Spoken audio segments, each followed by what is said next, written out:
it's the feud that today reached breaking point. Donald Trump halting all military aid to Ukraine after his explosive clash with President Volodymyr Zelenskyy.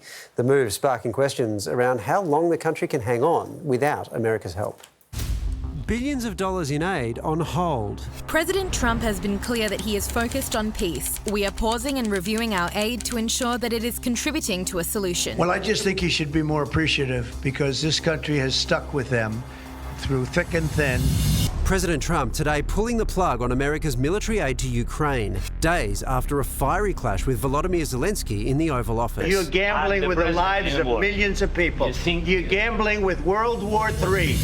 The White House confirming all US military equipment not currently in Ukraine will be halted, including weapons currently in transit on aircrafts and ships. The Ukrainians on the battlefield are immediately going to have to start rationing things like artillery, ammunition and missiles. This will have an immediate impact on Ukraine's ability to defend itself. The US currently makes up almost half of all military support sent to Ukraine, spending around $108 billion since the war broke out. America's contributions making up around 40% of Ukraine's arsenal. They're going to be losing, probably just as importantly as ammunition, is intelligence. The Ukrainians are getting F-16 fighter planes from European partners, but the US plays an important role in training the pilots, limiting the Ukrainians' ability to use those to defend themselves. Questions now turning to whether Europe can bridge the gap. We've given them much more than Europe, and I'm not knocking Europe. I'm saying that they were a lot smarter than Joe Biden. The Europeans have reaffirmed their will and their intent to help the Ukrainians, but there's limits on how much you can do of that. Otherwise, you're not going to have anything left yourselves.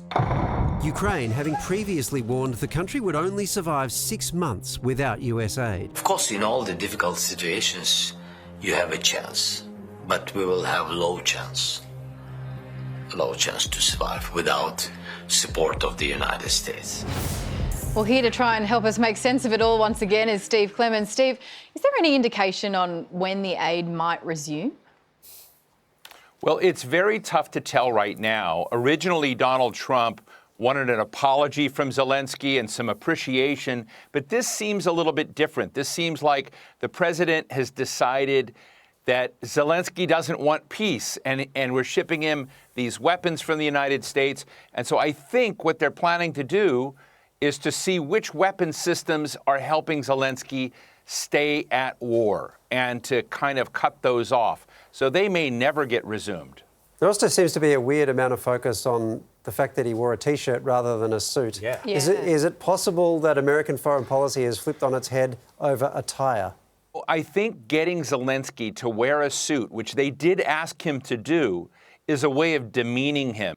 Remember, look at Elon Musk. He's sitting there with a hat and this kind of, MAGA goth thing going on, and he's with a black T-shirt and outfit. So it doesn't count for Elon Musk because he's a peer.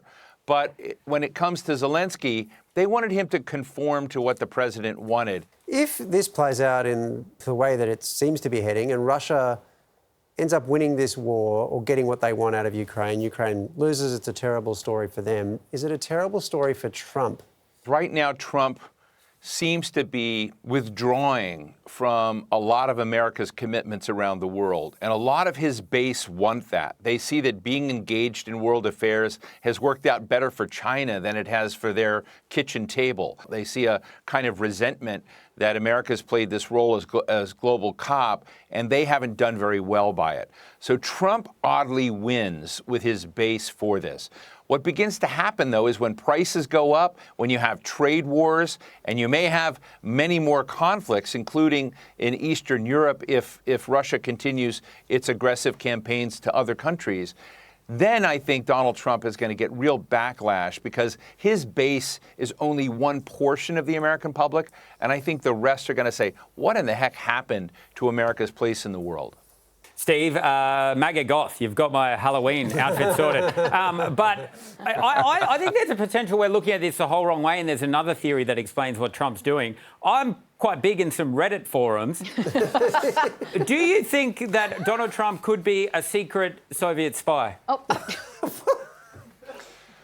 Look, that is really going around the internet, Absolutely. and I think we've been around this corner. Until I see some evidence, I just don't see it. Now, he may be acting like one, he may want to be one, but I've not seen any evidence of that. I mean, was he a secret agent of North Korea too? He just likes strong men who run countries roughly. And I think that's part of Donald Trump's makeup. All right. Wow, You okay with that? A roughly run country. Sign me up.